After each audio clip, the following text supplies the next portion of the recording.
Halo teman-teman, apa kabar? Ada saya kembali Aryan Surya, sahabat baik kamu dari Pagar Kehidupan.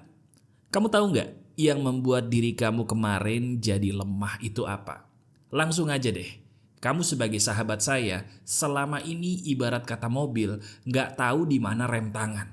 Waduh, mas sabar nih mas, kok di bagian depan tumben banget nih saya langsung ditembak-tembak kayak gini. Sabar mas, maksudnya apa ya? Nah, ini dia. Hari ini kita akan membicarakan sebuah topik yang seru banget. Jadi kalau kamu penasaran apa, yuk senyumkan dulu diri kamu, klik jempol ke atas video ini, dan biarkan saya kembali berbicara di dalam pikiran kamu dengan perkataan yang membuat kamu sadar bahwa ternyata ini dia nih yang jadi biang kerok saya selama ini. Kenapa Mas Aryan yang tahu ya, bukan orang-orang terdekat saya. Wah, ini seru nih. Yuk kita bahas, kita bismillahirrohmanirrohim dulu. Semoga apa yang saya berikan ini bakal menjadi emas kehidupan yang menolong hidup kamu untuk selama-lamanya. Amin. Kalau setuju katakan amin, dituliskan di komentar. Supaya itu dibaca banyak orang dan diamini juga oleh banyak orang. Yuk silahkan. Nah ini nih, kita langsung aja ya. Tadi kamu kaget ketika saya di bagian depan tumben. Kok langsung nembak saya gitu loh mas. Dengan sebuah pertanyaan yang bener sih. Saya tuh lemah. Tapi ibarat kata kayak mobil yang lupa rem tangan di mana. Nah tolong jelasin mas. Ada apa dengan saya? Kok saya ngerasa kayaknya video ini belum apa-apa udah relate sama saya. Gini teman-teman. Langsung ya. Kamu sadar nggak? Belakangan ini diri kamu ngerasa telat terus untuk menjadi orang yang lebih baik. Saya ulangi pertanyaan saya. Apakah benar diri kamu sebagai sahabat saya nih, belakangan ini pernah gak sih ngerasa udah telat jadi orang baru yang lebih baik? Saya ulangi deh. Apakah benar belakangan ini aneh tapi nyatanya kamu tuh bener-bener pengen jadi orang baru dan ngerasa udah telat? Apakah betul? Ini dia keajaiban video ini. Saya nggak tahu kamu siapa, tidak tahu apa yang jadi masalah kamu, tapi kalau ini benar, kurang bukti apa lagi coba kalau Tuhan yang Maha Kuasa itu baik sama kamu. Nah, udah, sekarang jangan bingung gitu mukanya, saya ingin menolong kamu. Ini sebenarnya obatnya sederhana banget. Saya sebagai sahabat kamu, ini sebenarnya kan sudah kepala 3 ya.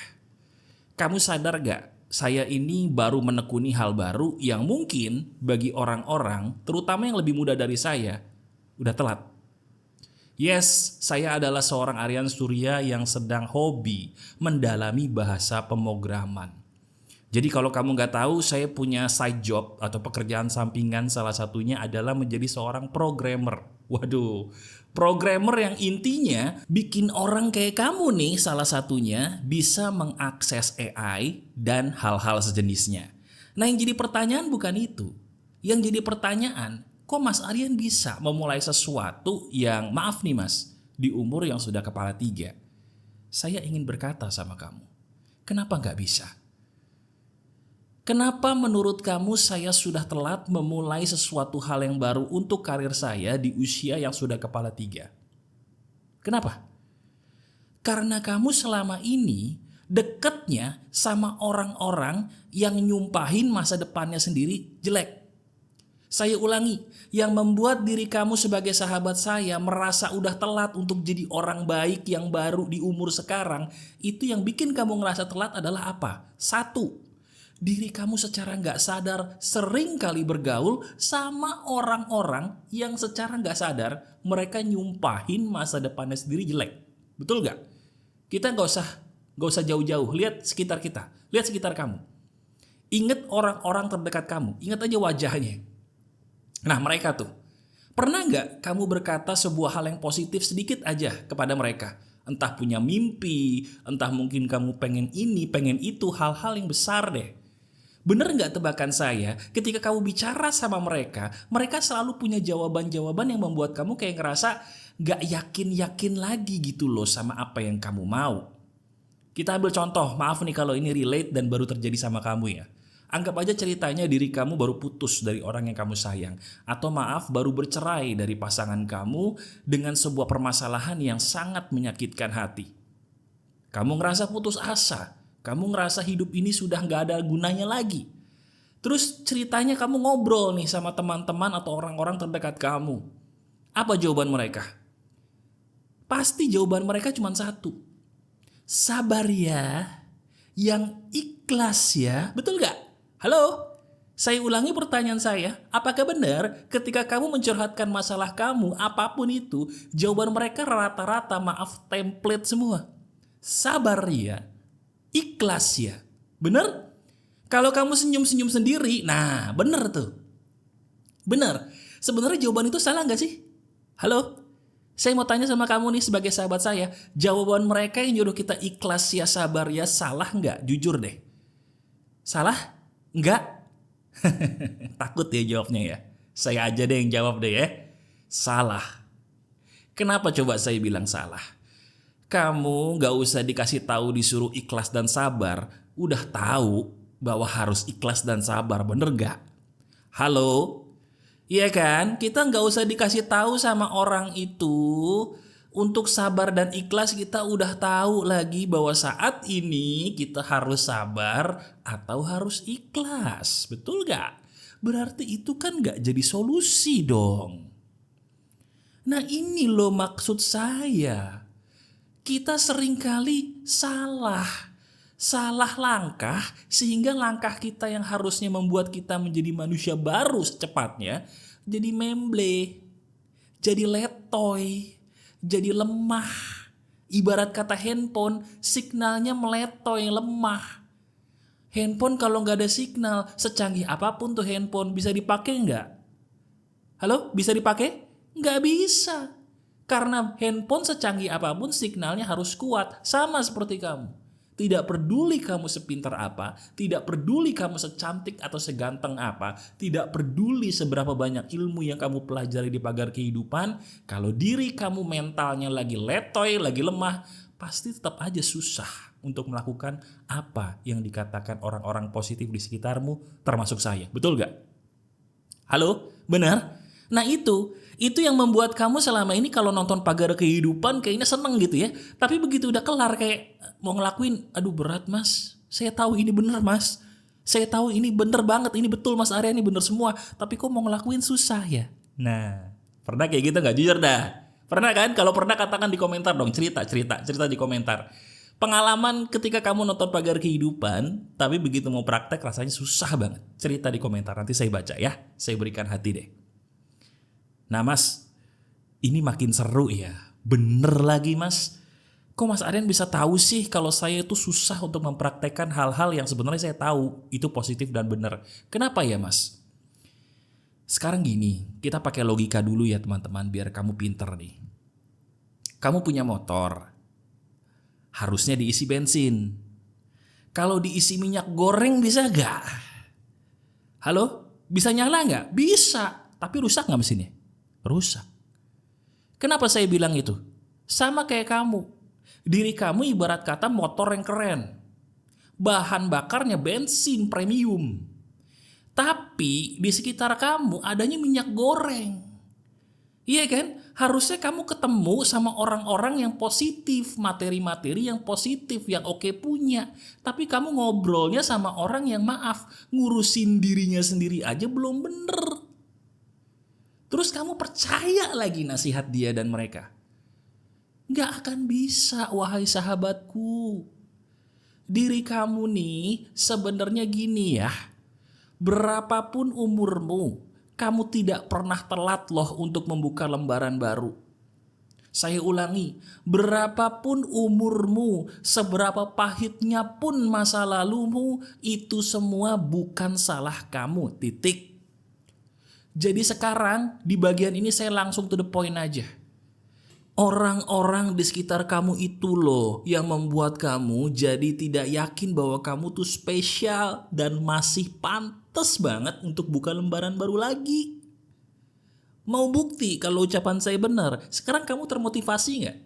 Terinspirasi nggak? Kenapa? Karena kamu mendengarkan ucapan dari orang yang frekuensinya sama dengan kamu. Kita sama nih frekuensinya, makanya kamu nyambung.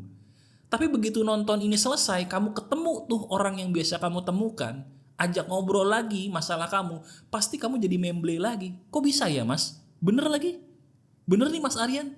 Kok bisa ya Mas? Kenapa? Karena mereka lah yang membuat kamu selama ini, maaf, ngerasa tidak pantas lagi untuk terbang tinggi. Jadi sekarang saran Mas Aryan gimana? Apakah saya yang katanya Mas Aryan masih pantas buka lembaran baru nih, harus meninggalkan mereka Mas? Orang-orang yang terbukti salah untuk saya, yang maaf nih membuat saya tidak layak lagi untuk membuka lembaran baru. Gitu Mas. Mau jawaban jujur apa bohong nih? Kalau mau jawaban jujur, saya akan menjawab ya. Jauhi mereka, tapi bukan berarti memusuhi mereka. Itu beda. Jauhi dalam arti begini loh. Setiap kali kamu ada masalah, setiap kali kamu punya impian, jangan bicarakan lagi dengan mereka. Saya ulangi, setiap kali kamu ada masalah, setiap kali kamu punya impian besar, goal besar, jangan bicarakan lagi sama mereka. Kenapa? Karena sudah terbukti mereka tidak mampu menampung apa yang seharusnya menjadi bahan bakar kamu untuk terbang tinggi. Mereka nggak ngerti apa impian kamu. Mereka nggak ngerti bahwa kamu tuh sespesial apa, nggak paham mereka. Di pandangan mereka bahwa ya ampun udah deh jangan buka lembaran baru lagi, nanti kalau gini lagi gimana ya. Kalau curhat sama orang begitu mah ujung-ujungnya memble mulu. Bener nggak? Padahal diri kamu nih masih nonton saya sampai menit kesekian, menit sekarang, itu nggak mungkin kalau diri kamu tuh nggak spesial. Karena apa? Untuk bisa terus berada di sini sampai menit ini, kamu harus yakin dulu bahwa kamu masih layak untuk menjadi manusia baru. Setuju gak? Iya kan? Karena kamu masih ngerasa layak bahwa aku bisa jadi manusia baru. Aku mau nonton terus ini dan ini makin lama makin bener. Aku suka ini. Aku butuh ini untuk apa? Untuk memperbaiki diri aku yang aku cintai. Itu loh. Sekarang sampai menit ini kamu masih menonton saya, itu bukti bahwa diri kamu tuh cinta sama diri kamu. Sementara mereka tuh nggak cinta-cinta banget sama kamu kok. Udah deh, udah sekarang gini ya, saya mah bicara apa adanya aja. Saya pernah di posisi kamu. Dulu ketika saya baru buat pagar kehidupan, saya bicara nih sama teman saya, satu. Saya bicarain, nih namanya pagar kehidupan, ini logonya. Apa reaksi dia teman-teman? Cuman abis itu ngapain?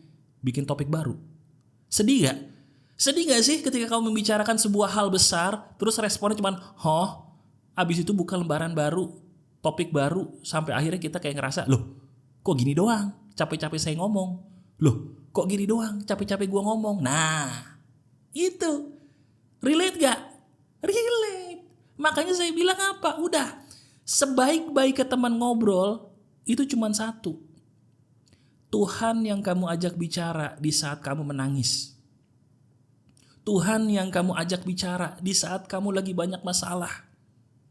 Tuhan yang kamu ajak bicara di saat kamu lagi marah. Itulah sebaik-baiknya teman bicaramu. Iya, saya tahu kamu butuh komunikasi dua arah seperti ngomong sama orang. Tapi percaya deh sama saya. Percaya sama saya. Kamu gak akan bisa menemukan komunikasi dua arah yang baik kalau kamu komunikasi sama Tuhan aja gak bagus. Saya ulangi, kita tidak akan mungkin bisa menemukan orang yang terbaik buat hidup kita kalau selama ini aja kita komunikasi sama Sang Pencipta aja masih gak baik. Apa ciri khasnya komunikasi dengan Sang Pencipta itu baik? Kalau kita ngobrol sama Tuhan kita senang. Bagi yang muslim ketika sholat gak males sama sekali. Pengennya buru-buru ambil wudhu, buru-buru sholat. Sholatnya dinikmati gak cepet-cepet. Tepat waktu, sujudnya dilambatkan, habis itu zikir. Wah, itu bukti bahwa kita sudah cinta dengan Pencipta kita. Itu yang bagus. Bener gak? Bener gak tebakan saya? Bahwa sehebat apapun manusia di samping kita, pasti punya kelemahan yang akhirnya bikin kita kecewa. Betul gak? Coba renungkan. Sampai sini renungkan. Betul? Kalau betul, kurang benar apa lagi ucapan saya. Teman-teman, kamu bisa membuka lembaran baru. Pertama, jauhi dulu orang-orang yang biasa kamu dekati ketika lagi ada masalah. Mereka bukan solusinya. Jauhi dulu orang-orang yang kamu dekati ketika kamu ingin membicarakan impian besar kamu. Mereka terbukti tidak memahami apa impian kamu. Jauhi mereka, tapi jangan musuhi mereka. Yang kedua, teruslah bermimpi, tapi sambil bermimpi, sambil bicarakan mimpimu kepada Tuhanmu. Buat senyaman mungkin komunikasimu dengan Sang Penciptamu. Karena sampai detik ini, percaya atau tidak, saya masih sering menangis sendiri di depan Tuhan saya. Bukan karena saya cengeng, tapi karena saya manusia biasa yang masih butuh Tuhan saya. Sama seperti kamu. Dan yang ketiga, ini yang paling penting. Semua butuh waktu ya. Semua kegagalan, semua kementokan hidup itu bukan berarti kamu itu jelek, cupu, lemah. Enggak. Itu sebuah bukti bahwa kamu tidak bisa lepas dari Tuhanmu. Terusin ngobrol sama Tuhan ya. Terusin coba lagi apa yang harus kamu coba. Dan ingat pesan saya, dengerin. Jangan bohong kalau diri kamu butuh disembuhkan. Artinya apa? Kalau kamu memang benar-benar butuh disembuhkan, saya berulang kali bilang nih. Mungkin kamu sudah hafal ya. Apa coba? Betul. Kamu butuh diterapi menggunakan sesuatu yang bisa kamu dengar dan kamu ucapkan. Kalau selama ini diri kamu gampang marah, gampang panik, gampang kecewa, itu berarti batin kamu ada yang harus dibenerin. Cara benerinnya gimana mas? Udah lihat deskripsi paling atas tuh. Nah itu 20.000 aja, tapi kamu dapat 7 audio. Kamu pakai itu sambil kamu nonton Pagar Kehidupan. Itu adalah bahan praktek yang bisa kamu lakukan selama 7 hari dapat 7 audio. Jadi kamu dapat 7 audio, 1 audio untuk hari yang berbeda. Nanti audionya ada nama-nama harinya, kamu dengerin sesuai dengan nama harinya. Insya Allah sambil kamu praktekkan, hidup kamu pulih. Ya, terima kasih juga buat yang udah bertestimoni. Banyak yang berubah hidupnya dan katanya itu keren banget. Semoga itu membantu buat kamu juga ya. Orang yang belum tahu dan belum terbantu. Amin. Amin. Masih ada saya, Aryan Surya, sahabat baik kamu selalu dari Pagar Kehidupan. Selalu ingat bahwa kamu spesial dan kamu berhak membuka lembaran baru. Dan tetap keep the spirit, keep sharing, and keep loving. Bye-bye.